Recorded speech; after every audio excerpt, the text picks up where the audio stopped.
Good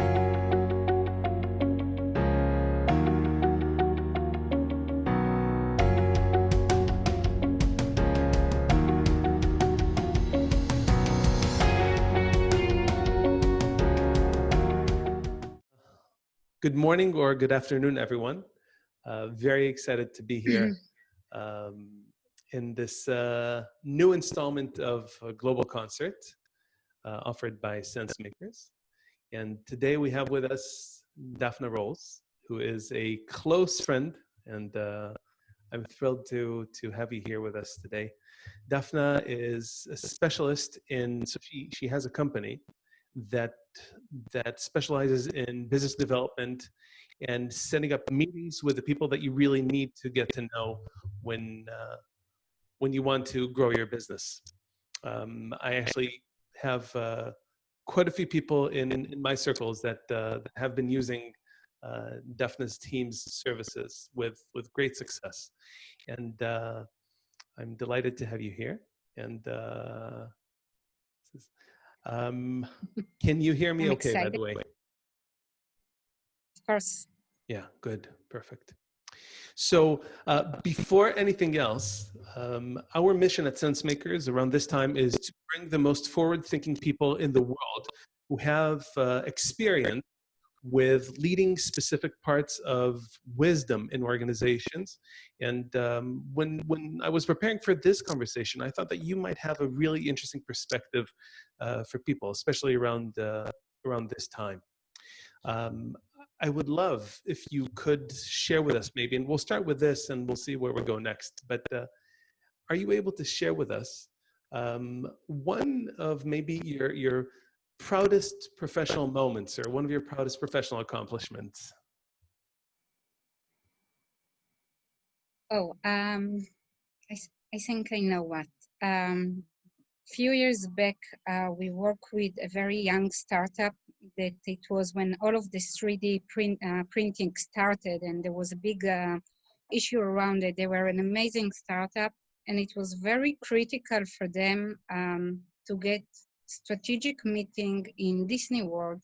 And I usually don't work on small projects. We work in higher scale, and they wanted this specific meeting, and I've said, we will get it for you. And we started working on this, and we kept hearing, no, no. We approached this decision maker in Disney World, no. And for 3 months, it took us to approach many different departments and from different angles. And at the end, we were able to bring them this meeting, who actually was so strategic for them that the investors decided to invest the next round because of this partnership with Disney World. And it was amazing to see how one meeting can create a difference. And specifically also, I had a chance there to work with a female who was the CEO, and she was amazing. And I usually, unfortunately, there are not enough female CEOs, so it was nice to see the success. Of course, always success is good, but it was a nice situation and a good success. So what do you think help you get that meeting for her? You don't hear the no. Don't hear the no. So you hear it, but you don't hear it. You hear and you don't. In business development, you hear the no. In such a big organization, let it rest, approach a different department. You can never tell who is the right person that will open the door for you. And don't give up. We had it in many situations. We had it in organizations like Bank of America, Costco, and don't give up. Keep approaching them. So just don't hear the no in a way.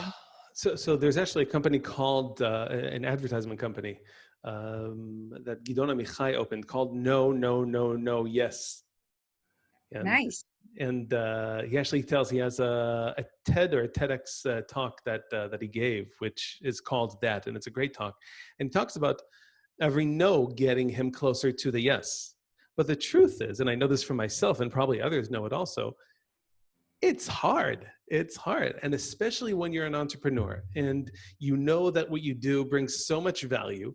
So almost a no is like you're saying no to me. They're saying that I'm not good enough or This is why you need someone from the outside.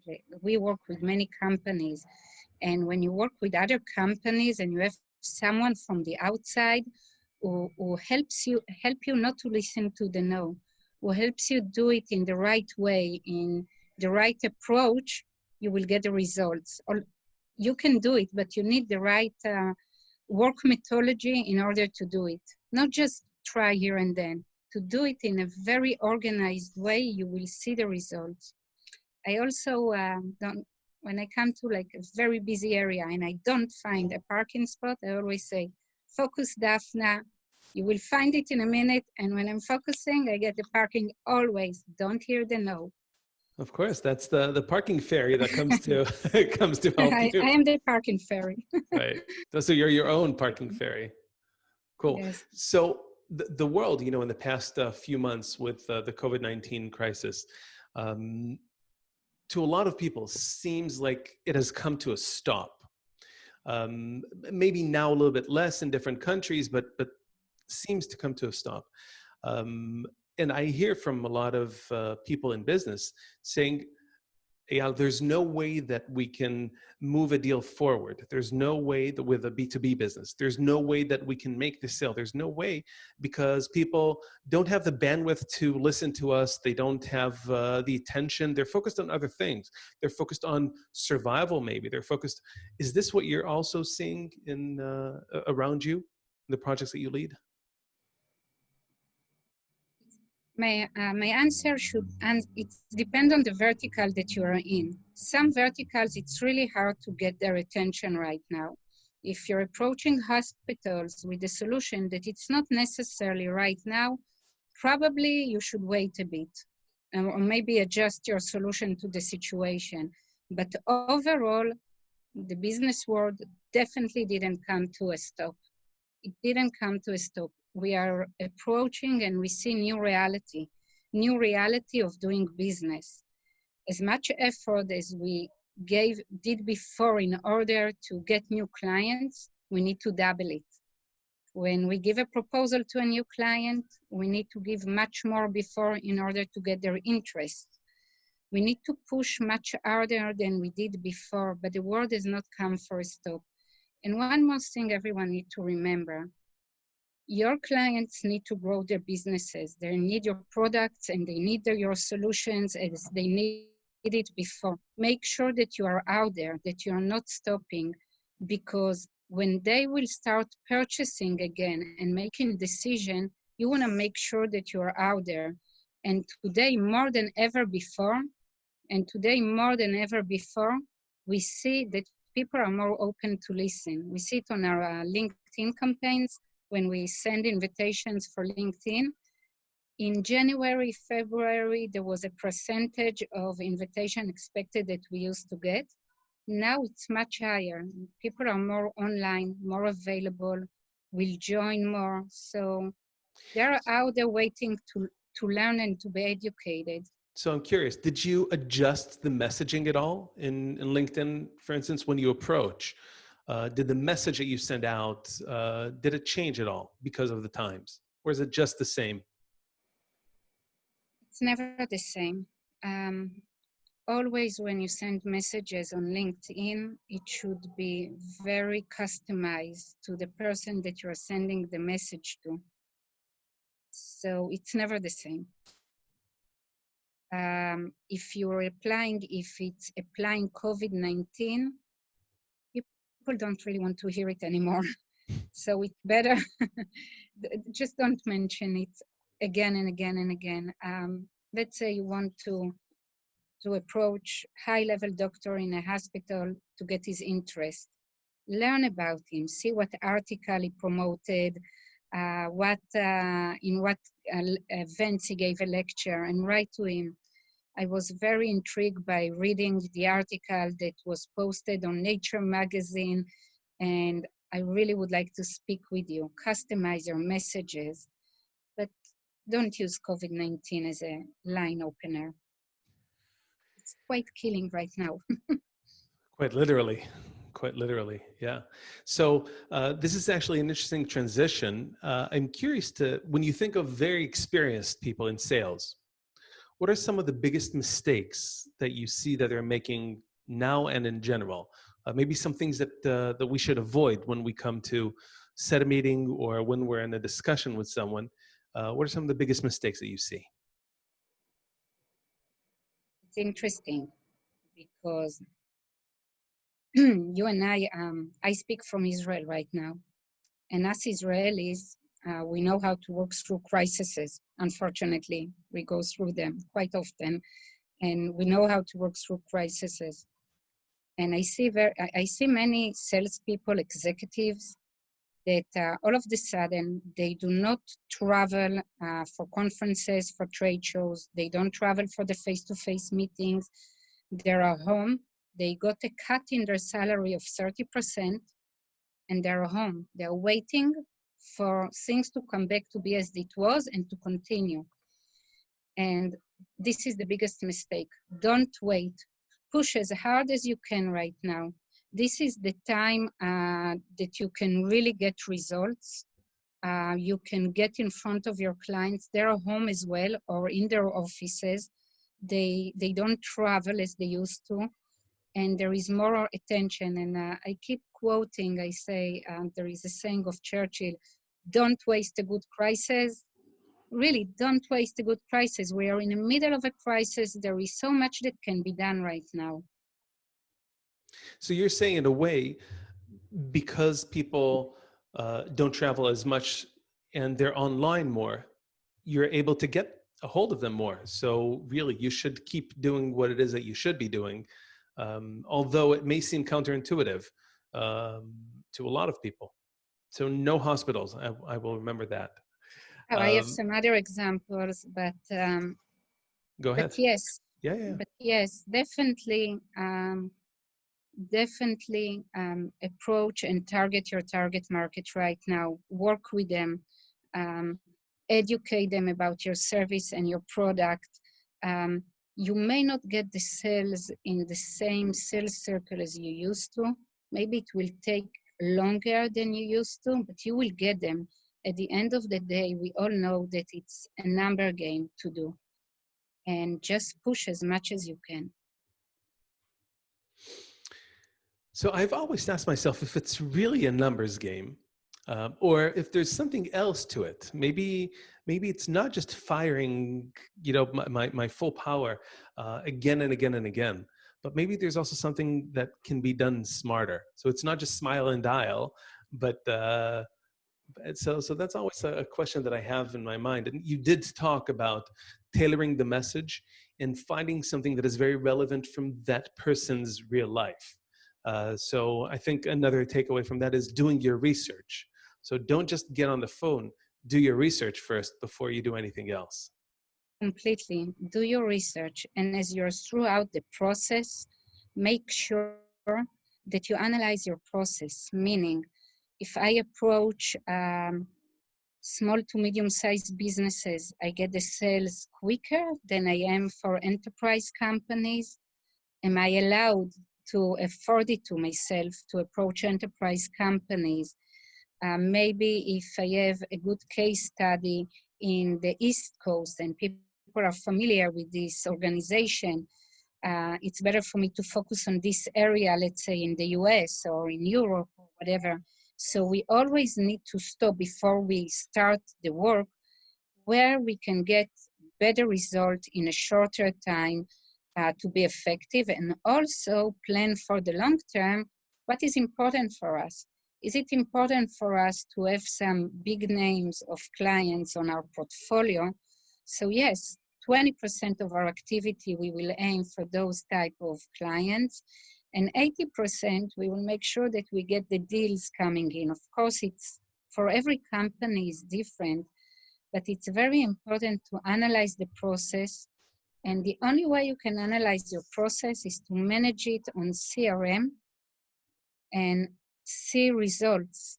Really analyze it and get very detailed reports of statistics. Statistics speak.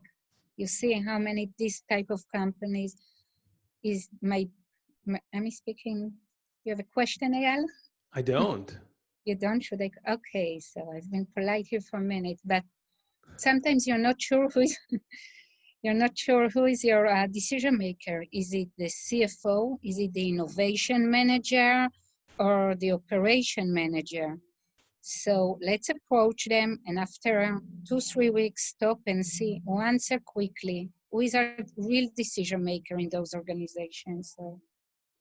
So let's take a quick pause for a second, and I'll invite everyone who is here with us today. If you have any questions, feel free to type them into the Q&A box. We've been getting hellos from all over the place. So we have US here, we have Canada here, we have Israel here, we have Spain here, we have France here. So we have people from all over. If you have any questions directly to Dafna, just type them in, and I'll be sure to ask her the question. And I just saw that when you were speaking about the parking spot, Angela was saying, of course, it's the power of manifestation. So absolutely, we're able to bring things to life. Dafna, maybe you have an example of someone that you've seen, a company or a person who was able to leverage this crisis and actually do something with it that they weren't able to accomplish before from a business development or a pipeline standpoint. It's interesting because when the crisis started, few of our clients said in the beginning, let's put things on hold, let's wait what will happen. And one of my clients, the way they market themselves, they hold educational seminars for their target market. If in January, February, we used to put together educational seminars for them, and usually they used to get 40 people show up, 50 in a good case. No, don't show up, sign up. And at the end, 20 show up and they would get few warm leads out of it. In the middle, I believe that probably beginning of April, which was really the crisis, they put together the same webinar and re-promoted for them. More than 200 people sign up, and I remember 137 people showed up. We had so much work following up on all of those people and scheduling them for sales-ready meetings. So it's interesting to see this process. And it's interesting to see that they didn't stop. They continue doing what they know how to do. They didn't stop, and they saw great results. I won't say we are still in the process, and sales are not coming easily as they used to come before, but they will see, for sure, more sales coming in any of their competitions. Keep pushing. Well, I think one of the fears is people are saying, wait, but budgets are not there anymore.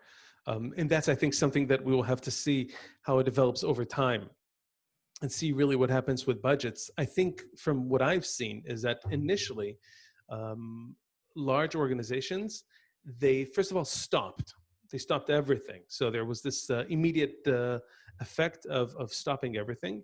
And now gradually they're being selective, but I'm supporting a large bank, large global bank, who's in the middle of acquiring a new learning management system, and they need advice and also selecting and how to implement it. But implementing a learning management system is not something that you would think someone would do in the middle of a global crisis. So they stopped for the first month or 6 weeks, but now they're back in this game. And so this supports what you're saying, absolutely. If I may address budget for a minute. Sure. I will put a different view on that. There are more budget than before for marketing. I just had a meeting this week with a company that was supposed to attend 13 trade shows and conferences in Europe and in the US this year. They know that they won't travel, they won't attend those conferences. All of this has been stopped. I was sitting in front of this marketing director and she said, I have all of this budget right now that I have it. I need to use it for 2020, but I still need to meet my goals. I still need to fill up my pipeline. And it's amazing because we have partnered with a great branding company, Titan Branding, And we are doing a great work with them right now on creating those videos for companies that they're present on the web and everywhere, will be as they are in trade shows or conferences. You interview the executives, you create this personal touch, and then we are able to set up meetings in the way to fill up the pipeline in the same way that they would do in trade shows and conferences. We call it from event to re-event, because we need to do things differently with the budget. So little So, bit different view. so tell us more about how companies are using video. This is very interesting. So you're saying as if they were in a trade show, but what would that look like? Where would that video be, or what's in that video? Is it a product demo? What happens in these kinds of videos? First of all, I think in those videos, and I'm not the expert. As I mentioned, I work with the experts, Titan Branding, but as I see what we have done for a few of our clients, first of all, the personal interview with the executives. I think it's very important. So you get familiar with the people and they speak to you as they would do in a conference. A tour in the manufacturing, if there is something like this, or a presentation of the product or demo. And it should be, the video should be in the right way. By the way, if you are doing the videos not in the right way, it can hurt more than it will help. But again, I'm not the expert on how to do the videos. I No, use but I them think for the lead generation process. exactly, and exactly because of that, I think you are uniquely positioned to see what types of videos work and what don't, what supports the lead generation and what hurts it. And I know that so you've had this business for 14 years. You've helped hundreds of companies in all different sizes, in all different sectors. So your worldview and your ability to talk about what works is very broad. So we just got a question from the audience, and they're interested in what is your take? What do you think about cold emails? I don't believe in the cold emails. I don't believe in sending the same message to your target market and just send a campaign of cold emails to all of your target market, or even to send the same message from on LinkedIn Messenger, which is quite the same. I believe in customize. I believe in account-based marketing. Instead of, let's say you have 300 companies, 300 decision makers that you want to get their attention, instead of just sending those massive emails that everyone will erase immediately, and when you call them, they will say, thank you, we got your information, we will review it, no need. So I strongly support in the cold calling part to reach the people.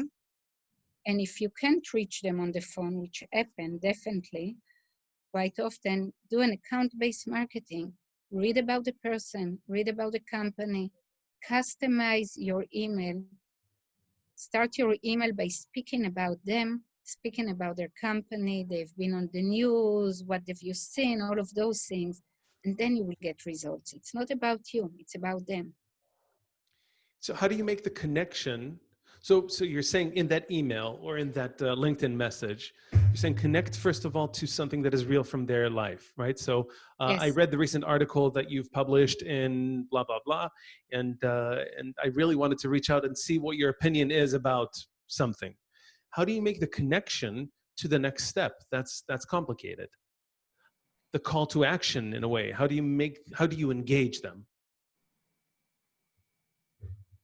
So first you start with, I would like to have your opinion on, I would like your to get your feedback. If you're interesting enough for them, if your solution or your product is right for them, they will take it to the next step. But you don't do it over an email, you do it over a Zoom call today. So you need to make sure that when you're coming to the Zoom call, you have strong sales skills. And I want to speak about it for a minute. People are investing so much in the online presence of them, getting the leads, doing the cold calling. When we work with a client, we have the process of database research, working on LinkedIn, cold calling. Make sure that when you get on the phone, it's the right person to get on the phone, on the Zoom call, definitely when there are face-to-face meetings. Because I have seen it, you go through the whole process and you have a poor salesperson in the end. And if you're an amazing CEO that developed this amazing technology, doesn't mean that you're a good salesperson. So keep it in mind. Our goal is to get sales, and we want to have the best players to do so. So a comment that was just made in the chat box was that these are emotional times, and maybe the connection with your prospects should be more emotional in nature, through empathy or something like that. Is that what you guys are doing more of? Is that part of it, or not necessarily? I believe that at the end of the day, we don't know them. Those are cold leads that we have decided to approach, either for them to become our clients, our design partners, our distributors, whatever. People know when you play games. You need to be very honest. I'm here to sell you.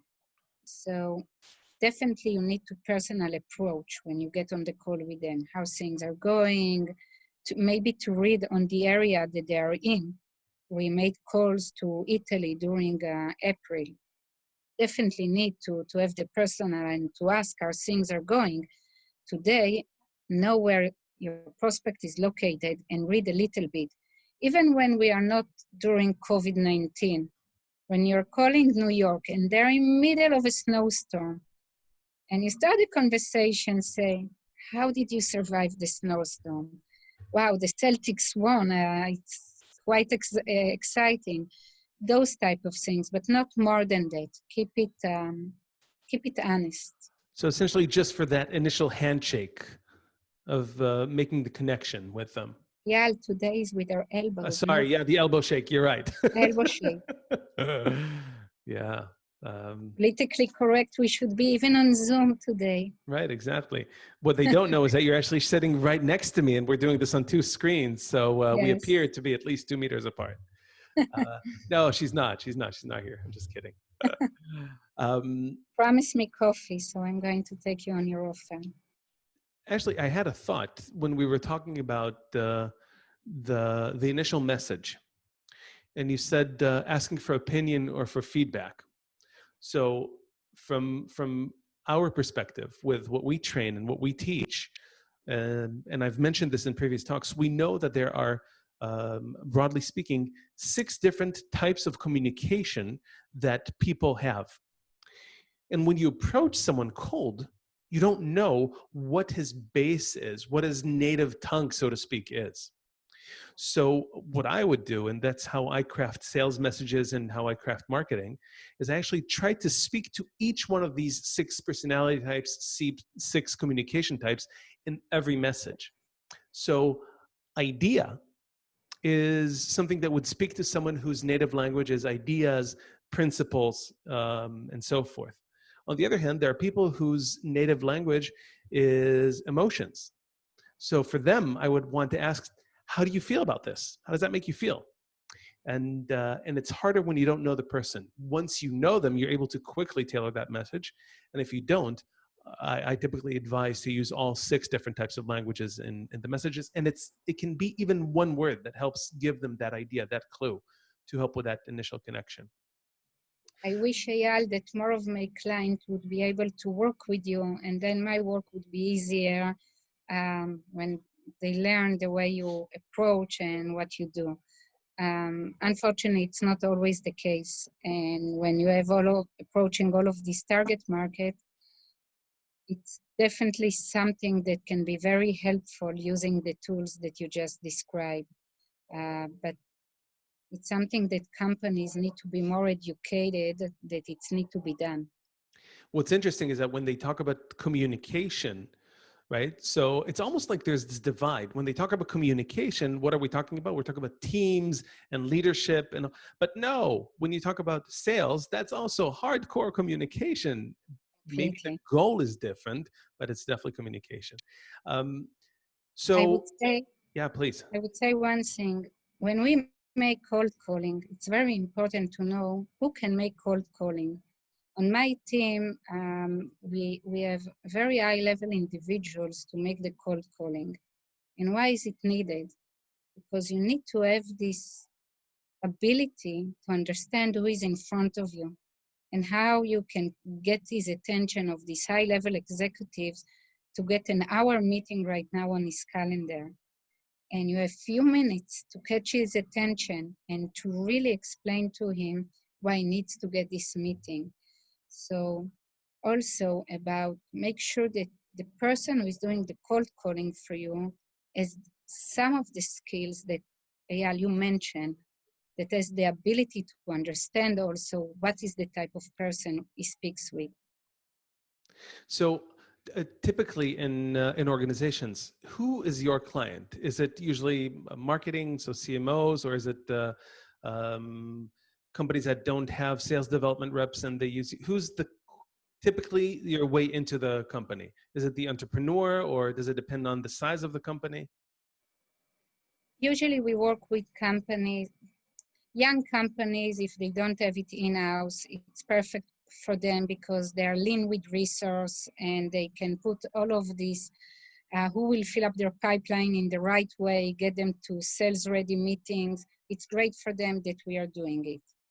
Some companies that have inside sales organization, sometimes they will bring us in order to see results from another angle, or if they have a new product and they don't want to confuse their team on working on two different things, we will come in and start working on the new product. And we have clients that have been in business for many years. One of my clients have been in business. We have a client that we have been working with them for more than 10 years now. We cover the branches in Boston, Connecticut, and Washington. They've been in business for 30 years. And he said, Dafna, thank you for being here. I don't want to deal with this part of the business. I'm happy to do the business. I've done it for 30 years. I enjoy doing it right now more than before because I'm focusing on what I like to do. So it's very much depend. Usually the decision maker about working with us, it's either will be the CEO, CMO, head of business development. Again, depend on the company. So I'm asking because, in a way, I think of some of the CMOs that I know, chief marketing officers that I know, and they say, they have resistance for cold calling.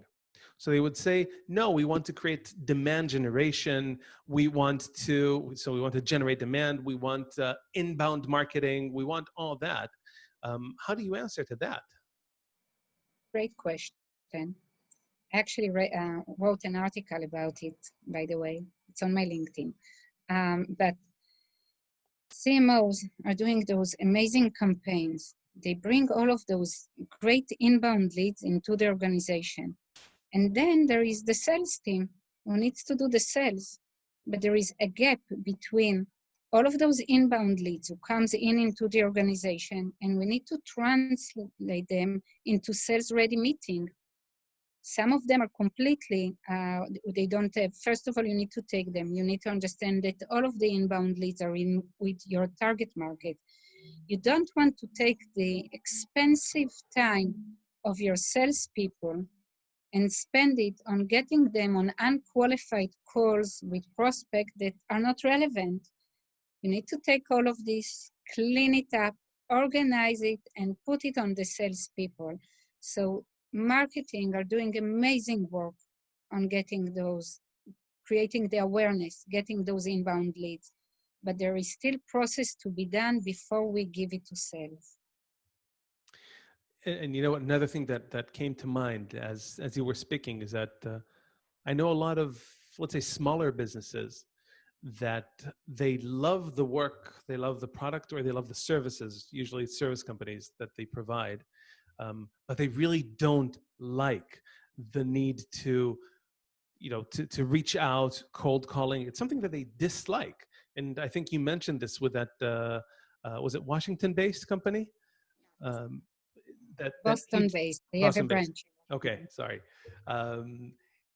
It sounds like he just doesn't like that part of the business, and he was grateful that you were able to take that away from him and just and he knew that he needed it. He just didn't want to do it. Nobody likes to do it. Nobody likes to do it. It's I'm doing what everyone else doesn't like to do. People like to do, this is why they're in the business that they are in usually. They like to do the coaching that they provide. They like to provide the services. They're very good at this. They don't want to sit down and do the cold calling and say, oh, this person told me to call him back in 2 months. I need to call him back and ask him how was his vacation, because he said to manage the CRM, to check the statistics. It's a very hard work, and it needs to be done in the right way. And you need to follow up on each lead and make sure that you have done it right. Once you do it right, you see great results. But I believe that everyone should focus on what they do best. You mentioned something else before. You talked about, in a way, you talked about qualifying the leads. So making sure that the person that you have on the phone is the right person to speak with. How do you do that? In broad strokes. Okay, I will keep it short. I understand the clue. I actually didn't mean that, but because I can speak about it for a long time. First of all, when you start with the research, you need to make sure that you do the research in the right way, that you approach the right companies and the right decision maker. We work with a company. I had an argument with them. They had a product for universities in the US. And they said, it's the IT manager. And I've said, no, the IT will just make you work harder. It's marketing. We had our argument. I told them, let me work 30% of my activity on marketing. After 1 month, all of the activities. So first of all, make sure that you know who is your decision maker. Make sure that you know what industry you are in.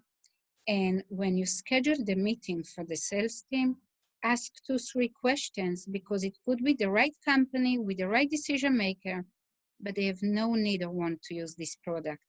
So make sure that you have 2-3 qualified questions to ask them. Never about budget, by the way. Stage. That's smart. So let's say that I need to grow my business and I want to generate more leads. What tips do you have for me? First of all, prepare to work hard and organized. And if you want to grow your business, When you say organized, what do you mean? Organize, I mean, make sure that all of the activity that you're doing is on a CRM, customers management system. You don't have to spend money on it. There are free version, there are free system that you can use as HubSpot, Salesforce, and others. You don't need to spend too much money on it. And then make sure that you do your research, build up the database of your target market, upgrading your appearance online, that you have a very strong LinkedIn profile, that you present yourself well online. If you can create a video or anything that people can be exposed to you. For example, you, Eyal, you speak so well. Well, you have lots of video online, but this is a great tool to use. And then the next step is starting approaching them, but approach them, as I mentioned, account-based marketing, make it personalized, approach them in a personalized way via LinkedIn and cold calling. And yes, you can send emails, but make sure that the emails will stand out and won't look like another campaigns that are out there. And the emails that stand out are those that are personalized, that speak directly to a need that this market has, right? Yes. Yeah. It blows my mind when I see, this is my thing, right? So when I see so many companies that in their emails, they talk about themselves instead of about the real hero of the story, which is the customer. So you have this situation. If you work with us, or if you use the solution, here's what will happen, and that's your new reality. And I strongly believe that that's the right language of connection and the right language of selling. And also that's really the right approach, because it's not about you. It's about them, about what happens, about their transformation. Yeah. I would say when we work hard and we see results, I have to say, I myself, I'm crazy optimistic, too much, seriously. It's not just a parking, it's a way of thinking and a way of living, and it's good. But when COVID-19 started, and all of a sudden, running my business for 14 years, and January, February was a very strong point for us, and wow, we have been hit. And for a few days, I was shocked, and I stopped for a minute, because as strong as you can be, it's hard. But then I stood up and I said, the funny thing, I was invited to a lecture. So I gave this online lecture for many people, and then I started to give this feedback, and I've said, I need to do what I need to do. And I started doing it, and I started approaching my business partners, speaking to different organizations, online, of course, doing all of the activity that I need to do. Actually, my team that was on hold from other accounts started to do the cold calling for us. I had Zoom calls from morning to evening, and you see results. So you actually ended up experiencing your own service. And actually doing what I'm pitching all the time to do. And once you see results, it gives you the energy to push much harder. So, and do it, and you will see the result. It's no shortcuts for hard work. Yeah, yeah. I'm curious, are there any specific tools that you recommend that organizations use to help them increase sales and build pipeline? As I mentioned before, I strongly believe that we won't see the conferences and the events that we all used to attend. Make sure that you're creating your own events. Make sure that you are doing that you're doing your own webinars to your target market. Educate them. Remember, they're open. They have more free time now to listen to you. And so online events, push on that, as I mentioned, online videos, time to upgrade your LinkedIn appearance in a not just LinkedIn, online appearance, because today people don't meet you, they don't have the personal touch. So they immediately will log in and put Dafna roles LinkedIn, needs to have a strong page. By the way, my website is about, we have to have the new one because this is what we did during COVID-19. So, but you need to do things in a better way than you used to do, and you will see the results coming in. So I'll add one more thing to this, which is right along the lines of what you said in terms of create your own events or webinars. To me, all of these, or an article that you wrote, or an interesting conversation you have, it actually gives you and your company a reason to communicate. And I think that makes a big difference. When you have a reason to communicate, then your marketing or your sales are not pushy. You're providing value.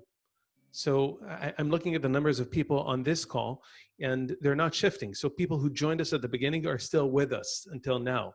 And the reason is because you're focused not on selling to them, but on giving them value and really sharing with your experience what they can do better. And that's part of that reason to communicate. So we've created this event, so we have a reason to communicate. But then it's about what you give them. And actually, one of our audience members wrote that this is the time to give to your clients. And when the day comes, they'll give back to you. So the concept of reciprocity definitely comes to mind. I agree, and I would add, it's interesting that you mention it. During the middle of the crisis, I think it was April, I approached clients who put our activities on hold, and I spoke with them, and I created a plan of work for their salespeople who are home, what they need to do from home. And I connected each one of the salespeople, and I made sure that they will do it. And we gave them tasks like clean up your LinkedIn, not just the profile. Go over all of your connections, see who is out there, add more connections. We really created work plan for them with no cost. And the first one to come back for activities, and it was really in the last week I saw things picking up, is all of our clients who stop the activity, and not just client, business partner. I agree with you. This is time to give. This is time to support one another in businesses. And as we support one another, you see great things coming up is this amazing event, Eyal. Oh, I'm having fun. Me too. I'm having fun.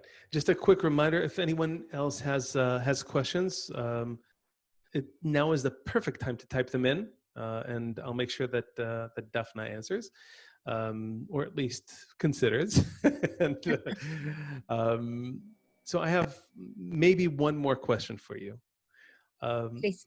I'm of the personal belief that what makes a difference is, or the reason to be in business is to in some way help improve someone else's business or someone else's life. And I'm curious if you have an example of, and you opened actually with an incredible story of how you helped that woman entrepreneur get the meeting with Disney, but maybe another example of how you're able to impact a person's life with the work that you do, that your company does. I think I may repeat an example, but it's something that I really enjoy hearing every time I meet these specific clients, where he keep mentioning that he enjoying doing what he's doing right now more than before, because he can focus on doing his business and not dealing with all of the operation and running and getting meetings and all of this. So when you work with a client for a long time, and all of the sudden they really can focus from the moment they get the right client, and to do the process with them is a big thing. And we all want to do what we do best. So giving people the opportunity to focus and enjoy the work that they do is a big thing. And when you said that, it actually made me think that there's another big effect of that. If we said before that when you hear no, no, no, no, no, that can have a negative emotional effect on you. If you clean that noise for people, they don't need to hear it.